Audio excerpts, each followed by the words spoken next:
بینر هجا دم باش و بخیر بین بو و دیدار تایبت دگل روجنامه‌وان و سیاستوان دیرین بریز عمر شیخ موس گاگ عمر تو گلک بخیر هاتی بو و دیدار تایبت و سپاسیاتت کم زور سپاس شوارا هونجی بخیر هاتن از بنی گاگ عمر پشتی 8 سالان لسر هلدانا گلین سوریا لوا خویا دیگه هشتا بشار الاسد و لسر دا صلات بمینتن باشه کی بر بسیار لسر و کشتنه ویرانی گوج بریا میلیون ها کسا اول سوریا چه بوی دو سه سبب هنه که بشار هتانو حال سرکار مایه یکی فاکتری در و بگومان پشتگیریا ایران و روسیه که جروجه یکمین دا به هوار رژیم دا هاتن یعنی رژیم دیسمبر 2012 دا تقریبا نما بو لی پشتگیریا روسیه و ایران او رزگار کرن دو کسین گو به راپرین و شورش سوریا دا رابون جهاز شورشگر و علمانی و دموکرات بون هدی هفسار شورشش دستوان هات درکتن و کت دست اسلامی تندره و جهادیستا که جعلی قطر و عربستان سعودی و ترکیه ده هاتن پشتگیری کرن اویا ولی لیکر که رای گشتی جهان وقبره بغاوارا قلو جماوره سوریا دا نیت جبو روخانه رژیم یا چاره از کارم بیشم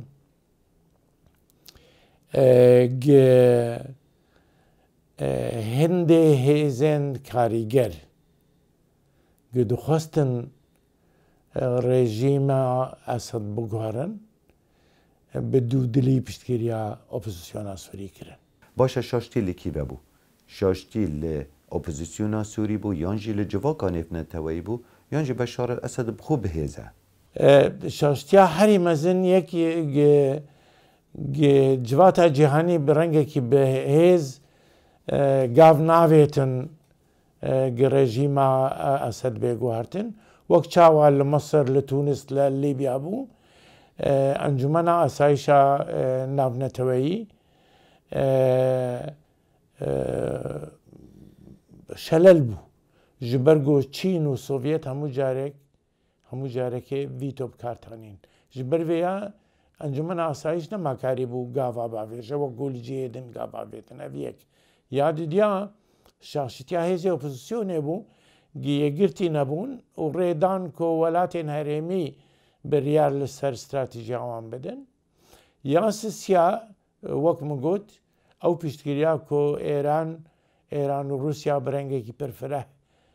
ده هلا آبوری ده هلا سیاسی ده هلا دیپلماسی ده هلا لشکری ده علی کاری آوان کردن یعنی اویا نهون رژیم اسد بو گو نکد یعنی حتی جارا داویجی گو روسیا برنگه کی فره هات و برنگه کی لشکری کتا ده داویا 2015 ده و جاگجی روشا رژیم اسد بر بخرابی فتشو هرچند زور جاران دهاتا گوتن رژیم بشار الاسد 6 حیوان پشتی سرهلدانا گلین سوریا لسال 2011 ده صلات دانامین لی حتی ایرو یه ده صلات دامای برای جنابتا مانا بشار الاسد چه پیام دیگه هنتا رژیم ستمکار چه لروش حالات نابین و چه لسرانسری جهانی بگومان اویا نشان ده و رژیم اکتوریتر و دیکتاتور به مورالوان بلندتر دبا و تیدا تفکرن که کارن بزوره لسر دستخلاتی بمینن وک ما دورو نها یعنی وکو رژیم ایرانه و انجام بستینن که اگر زوره لدجی ملتی خو بکار بینن و کاربن لسر کار بمینن بعکسی او پیاما گود دما خدا دهات دانان که هر کسک برنگه کی تند لدجی ملتی خو کار بکه و جواتا جهانی لدجوان هلوس بستینن لی پیاما مانا اسد پاش او همو کومل کجیه کل سوریا کرنا پاش کو درچونا نزدیک 7 میلیون انسان وکو پنابر لدر بولو هندره ولا دهنا ولا تکی ویران کری که پاش شر جهانی دهم دوام حتی نهات تو ولا تک ولی ویران نبویا وکو سوریا ویران بویا ئەڤایە بخۆ گشت پەیامێن پڕ خراپن لێ ئەفژی دیسان نەمەرجە کۆ ئەسد لەسەر کار بمینە یعنی هەتا ئەگەر لەسەر دەسەڵاتێ بمینە و ئاشتی پەیدا ببە نەدوورە گۆ دیسان یەک دەرەجا ناڕازی بوونێ دیسان زێدە نەبە لە سووریا ئەڤیەک یا دودیا پاش گۆ لە هەڤهاتن و ڕێکەفتن بوو لەسەر بریارێن لە گۆرە جنێڤێ بریارە 254 وێ ئەنجامە ڕێکەفتنێکی سیاسیدا بە ڕێکەفتنە سیاسی دنابەر ئەمریکا و رووسیا و جواتە جیهانیدا بەحساوەیات کە گۆ ئەسەد ji بۆ دەمێکی کاتی لەسەر کاردمینە دوورە حکوومەتێکی ئینتیقالی بێت و پاش وەیە وێ دەستورێکی نو و هەڵبژاردنن ئازاد دەبن چاودێریا جواتە جیهانیدا بێتەکرد gelek daxuyyanî hebûn ku hebûna Daişê di berjewendiya mana Esedê ye. Niha Daeş nema lê Esed yê may. Biraya cenabê te mana Esedî di desthilatê de careka dî wê derfetê nadit. Çi Daeş yan jî çi her komeleka diya tuntirê wekû Daişê carek dî serê xwe hilbite ve? ئەو احتیمال تیم هەیە کە گروپێن جیهادی وەک ئەلقاعیدا وەکو داعش وەکو گروپێن دنی توندرێ هەر بمینن یعنی هێلا ئایدیۆلۆژیدا وێ بنگەهێکی ئۆبژێکتیڤ و مەوزوعی ژێرە هەبە لێ هەتا گۆمەرێ وان چارەسەر نەکە وێ ئەف تەفگەرێ وەرێ هەر بمینن لێ مەترسیا دەرەجا مەترسیاوان کێم دبە دەسەڵاتاوان کێم دبە جواتە جیهانیژی بخۆ هوشیار بووە کارێ وەلێ دیکە کۆ وێ کارە بەڕێ لێ بگرە لێ بێگومان هەبوونا ڕێژیمێن نەدیموکرات یە متەسەڵت و متەجەبر وەکو ڕێژیمە ئەسەد متەسەڵت وەک ڕێژیمە ئەسەد و ڕێژیمێن دن لە دنیای هەنە وەک ئێران وەک عەرەبستانە سعودی وەک هێنەک وڵاتێن دن بێگومان ئەڤایە دووەستە بە بێوەیە کۆ ناڕازی بوونە خەلکێ دهێنێک جیادا ممکنە بەرەنگێکی دموکراتیک خۆنیشان بدە لێ دهێنێک جیادا مالەسەف ڕێخستنێن جیهادی سوء استیفادەشێتکن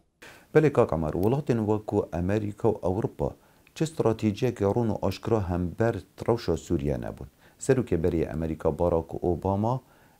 bi aşkirayî digot me çi stratejînên serokê niha serok Donald Trump di şevek û rojekê da bi twîtekê biryar da em ê hêzê xwe vekeşin ku hejmareka zorê karbidestên mîb xwe jî haydarî vê meselê nebûn. Bi reya te evê te çend berpirsyarin li ser rewşa îro ya niha ewa li Sûriye heye? بڕاستی ئەمە گەلێک جارە ژوان ڕەگوتیە ئەگەر وڵاتی یەکتیا ئەوروپا و وڵاتێن ڕۆژئاوا ئەمریکا دناواندا ئەگەر بخوازن کو ئەف ڕێژیمانە بڕاستی یان ئەف هەرێمانە بڕاستی بەر بە دموکراسیەوە بچن گەرەک پشتگیریە هێزێن دموکراتی وان وڵاتە وان جفاتە بکەن نەک گوتن و بوتارە سیاسی تند من لێ بفعلی پشتگیریاوان نەکەن بسەنها ئەگەر بخوازی ڕێژیمێ لە ئیرانێ بگەڕی گەرەک تو پشتگیریە ئۆپۆزیسیۆنە ئێرانی بڕەنگێکی بەهێز بکێ هەتا گۆتوکاریبی بگەڕی وەک چاوا دەدەما خۆدا لە وڵاتێن ئەوروپا ڕۆژهەڵات هەموو ڕەنگی پشتگیریە هێزی ئۆپۆزیسیۆنە دموکراتی دکردن بڕیا ڕێخستنێن مافێ مەرۆڤە بە ڕەنگێ ڤەشارتی بڕەنگێ هەموو جۆر ڕەنگێکی ئالیکاریاوان دەکردن هەتا گۆ ئەف ڕێژیمانە بێنە گوارتن یان ڕێژیمە نەژادپەرستێ باشوورێ ئەفریقا گەلێکی بخورتی ئالیکاریا هێزی ئۆپۆزیسیۆن و ANC دکردن لە باشوورێ ئەفریقا هەتا گۆ ڕێژیمە ئەپارتایت بێگوهارتن لە ڕۆژهەڵاتە ناوین خویایە هێڤیاوان تێدە نەمایە دەست هەڵگرتنە هەنێک بۆچوون هەیە دبێژم باشترە گۆ ڕێژیمە دیکتاتۆری بمێنن بۆ بەرژێندی خۆی ئابووری و استراتیژی دگەل واندا بپارێزن نەک دگەل ڕێژیمە دموکراتدا ژعالیکی دندا دەبێژن ما gelek salan hewlda lê li rojhilata navîn em ser neketin û ji devla got bibin dostê me dibin dijminê me meselen Iraq û Efxanistan Emerîkî bi taybetî ew ê got bi rengekî sethî difikirin wek Trump û hevaldendên wî me hewqa salan alîkariya gelên Iraqê û Efxanê kir di netîce de her dijminatiya me dikin ji devla got bibin dostê me. ام لفير تخوزن بحث ركبريا سوريا بكين انجي ائتلاف سوري كو هيزا سركيا ركبريا سركيا يا سوريا و بيشجريا قالك ولاطاي هي لدس بيك زور بيشجريا وها تكرن و حتى بداويه جي او بهيزا سركه ديتناسين برأيوتا اف هيزا هني هجي وي بيشجريا او امريكا و او ولاتين كنداوي و هر وصا حتى ولاتين اوروبا جي داينا به هيزه ئەو پر باش بوو دەمێ خۆدا ji ber got hêviyawan hebû got rejîma Esed bikeve lê paş wê ya em dibînin û niha ê min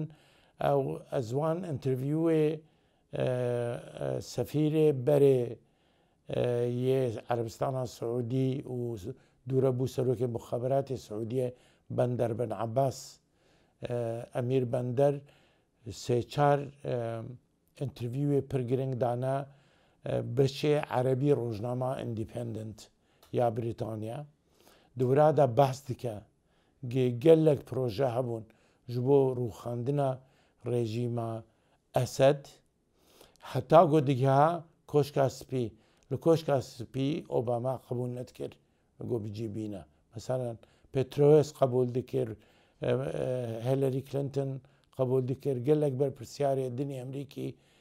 Pentagon qebûl dikir lê li gora gotinê wî gidiha koşka spî Obama nehezir bû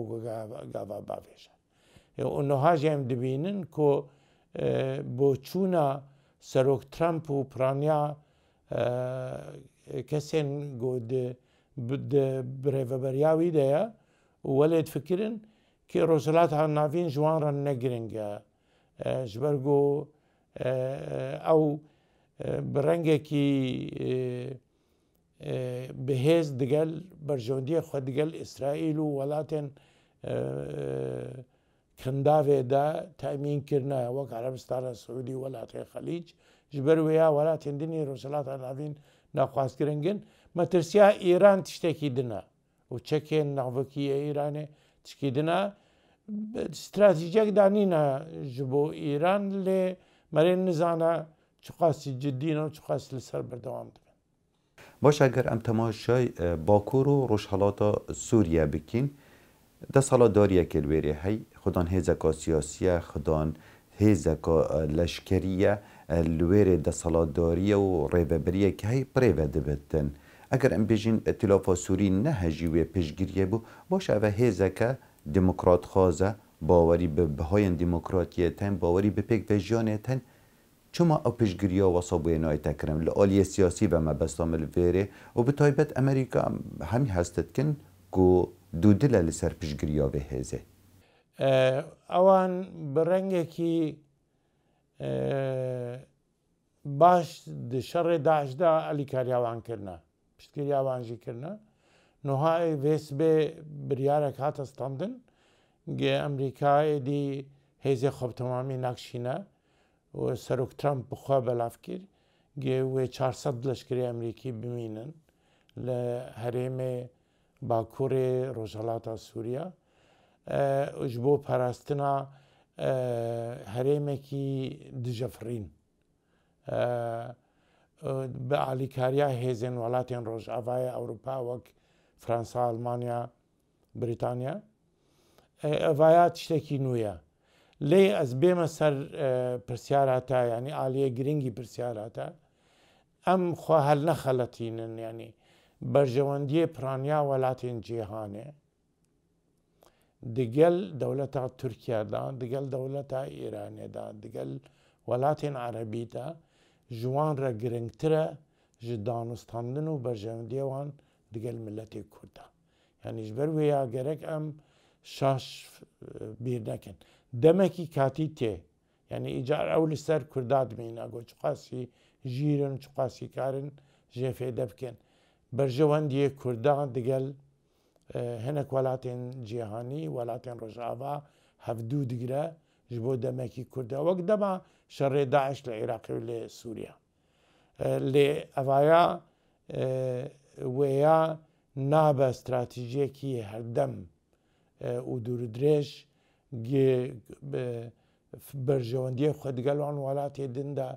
بە فیداکاری بدە ji بۆ دانوستاندنی خۆ دگەل کوردادا یان پشتگیریان کوردادا di mesela insanî da di mesela mafê merivan da mesela praktîkî da wek mesela şerê Daeş da bêguman bûan xweş e ji ber got Kurd bi rengekî objektif tenha dostê wan in di rojhilata navîn de qede ji paş İsraîl tu dostekî wanî din di rojhilata navîn de tune ye lê aksiyomek heye çarçevekî giştî heye wek zilhêz wek welatên ji kev de hene danûstandina wan digel dewlet û hikûmetên din de ji wan re girngtirin ne grûpên neteweyî kê Tirkiyanekî wan di rojhilata navîn de tune ye. Berê Kaka Mer li vêrê berjewendî hene û her wisa pirsekî exlaqî jî ye hey. Bi taybet li ser mesela pêşgiriya Kurda. Li demê Daeş hey ku Daeş gefe li ser ewlehiya herêmê û tevaya ewlehiya cîhanê pêşgiriya Kurda hate kirin. Li dema Daeş berew neman diçit niha ew pêşgiriyê yê sistir bitin yan jî yê biye bargiraniyek li ser van welata. Birêya cinabê te mesela exlaqî di siyaseta Ewropa û Amerîka da çend kefte jêr berpisyaretiye. Cihê mexabiniyekî pir mezin e ku siyaseta dervê welatan bi welatên biçûk û mezin jî fakterê exlaqî û mafê merivan kêm caran dibe pêvanekî ji bo daiştina siyaseta dervê van welatan. Berê Kaka Mer ji bilî pirsa Kurdan digel dewrûberî wan çi Daeş bitin çi rejima Sûriye bit welatên dewrûber bin pirseka Kurdayê hey yan jî kêşa Kurd digel Kurdî. Enek kese beşeke ji îtilafekê Tirkiye piştgiriya wê dikit. Tev dem yan jî desthilatdariya Bakur û Rojhilata Sûriye desthilateke li ser erdê heye.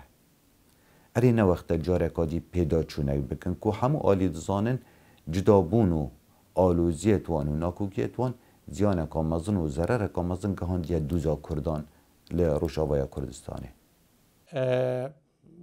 Bi giştî yanî ezmûna milletê Kurd li hemû pirçê Kurdistan pir baş nîşan dide û ya gelek hemû milletê dinê cîhanê jî gava got yek bin bi hev re hevkarî bikin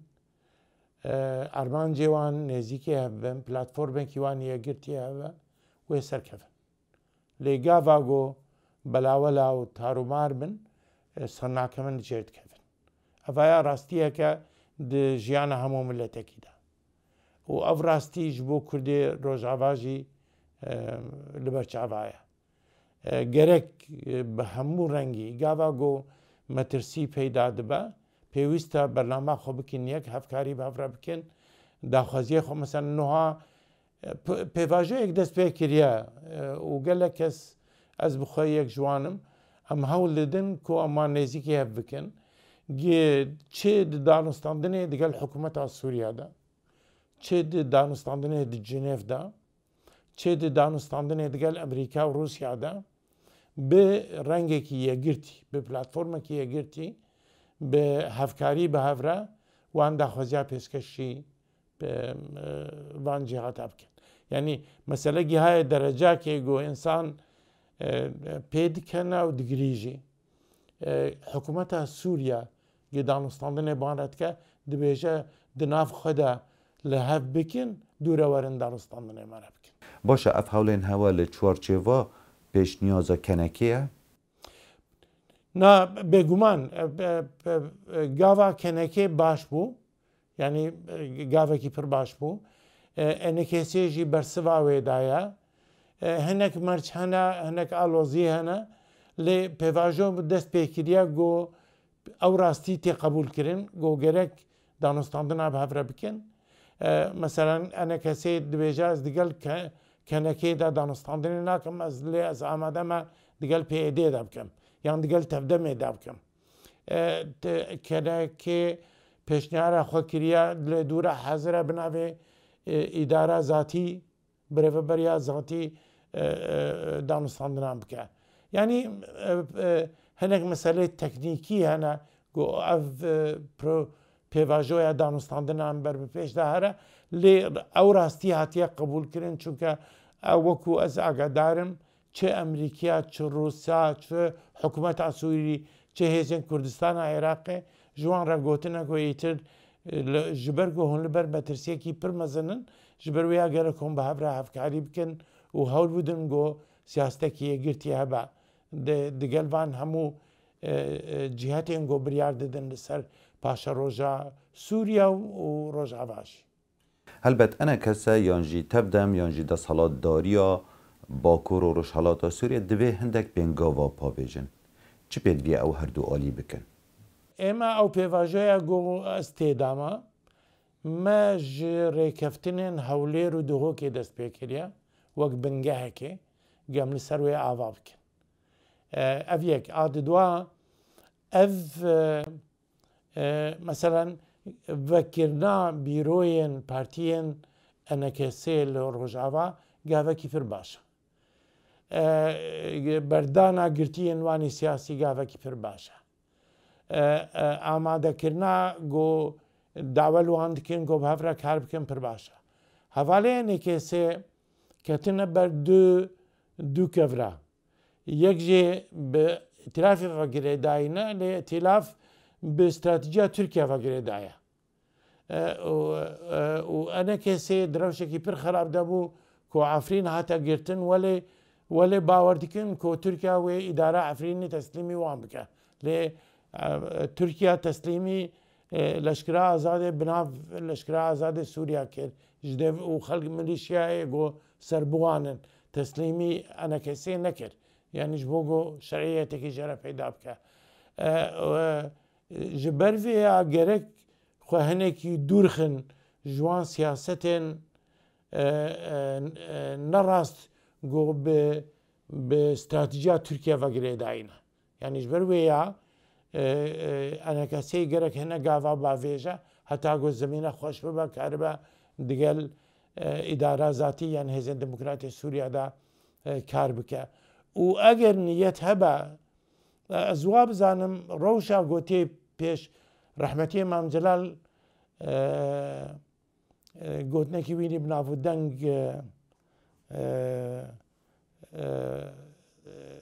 tim û tim digot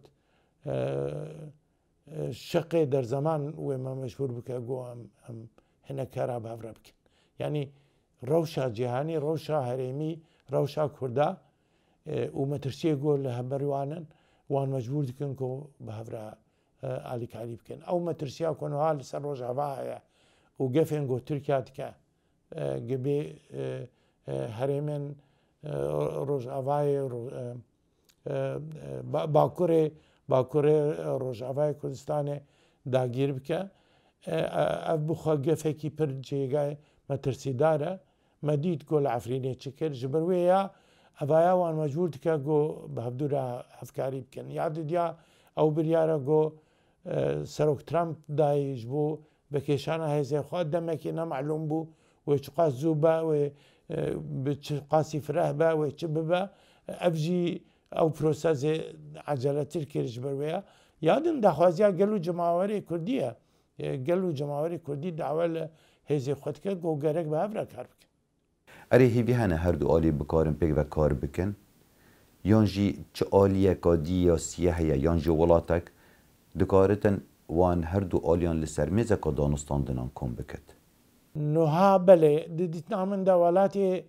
welatê Rojava Rûsya karin. û welatê Rojava yanî bi Amerîka û welatê Ewropa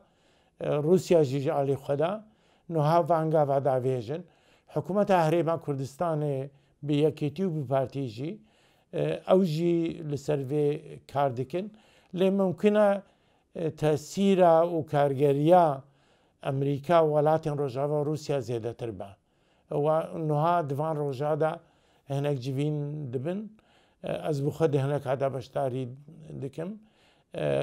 ji bo فشارانین بۆ سەرهێزێ کوردی لە ڕۆژئاوا گێ بە هەفتورە کار بکەن و دیگەل هەتا دیگەل مکەونات و گروپێن دینی ناوجواکە سووریادا گێمەرێ کار بە ڕێکەفتنێکی فرەح بکە ji بۆ ئاشتی و چەسپاندنا ئاسایشێ لە سووریا باشەڕۆژێتە دەسەڵاتداریya Kurdan li Bakur û Rojhilatê Sûriye berew danûstandina ve yan jî danûstandinên nerasta û xwe diger rejima Sûriye têne kirin birêya cinabê te enekese di wan danûstandina da nebitin ev danûstandina wê encameke baş bi dest bêxin eger em temaşevê meselê bikin wekû Kurd ne wekû aliyekî siyasî yan jî bi çavekî siyasî temaşevê pirsê bikin wê karibin û ji xwe danûstanin got dest pê kir li heta niha bi ciddî dest pê nekiriye bo agedarî yanî rasta li Himeyim li bingeha leşkerî Himeyim nêzîkî Laziqiye yek du civîn çêbûne li Şamê civînek çêbûye hinek danûstandin di navbera wan de hene biriya Rûsya ve hinek danûstandin û civîn çêbûne hinek daxwaziyê îdara zatî yan Hêzê Demokratê Sûriya deh xalin dane Rûsya gê bide hikûmeta Esed hikûmeta Esed van roja tesrîhekî pir xirab da çi Esed bixwe çi rawêjkarê wî Bûtheyne Şaban li Moskowê tesrîhekî gelekî xirab da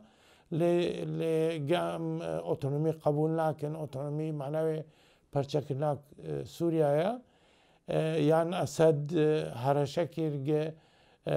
hûn gerek welatê xwe biparêzin û eger hûn welatê xwe neparêzin hûnê bibin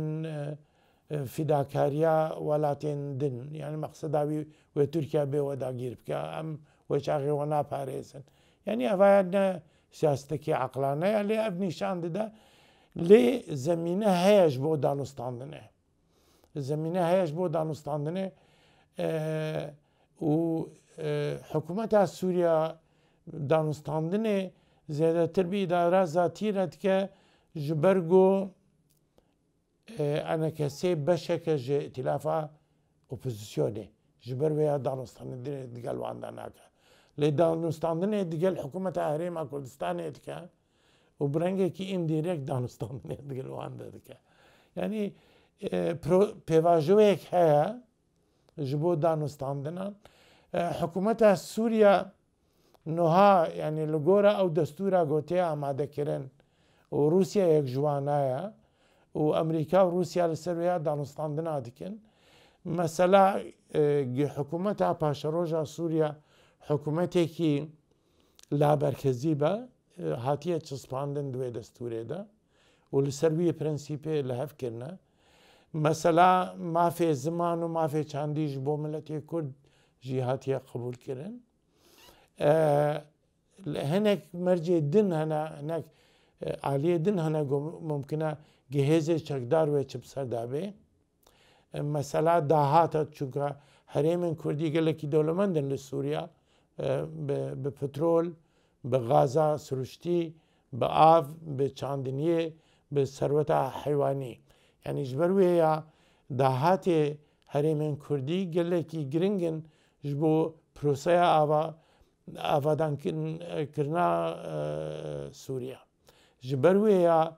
herêmên Kurdî karin di danûstandinê xwe de fêde ji van imkaniyata bikarbînin çunka niha ne Îran ne Rûsya nikare wek berê di hêla aborî de piştgiriya hikûmeta Esed bike we pêwistiya wan bi alîkariya Ewropa û Amerîka heye ji bo proseya û welatên Xelîc û Erebistana Siûdî ji bo proseya avadankirinawa Sûriya ji ber wê ya imkanê wê heye ku karta Kurdî di danûstandinê de biqewettir bibe ji vî alî de ev yek a di dua biryara Serok Trump niha gihiştina 400 leşkerê Emerîkî û anîna hêzên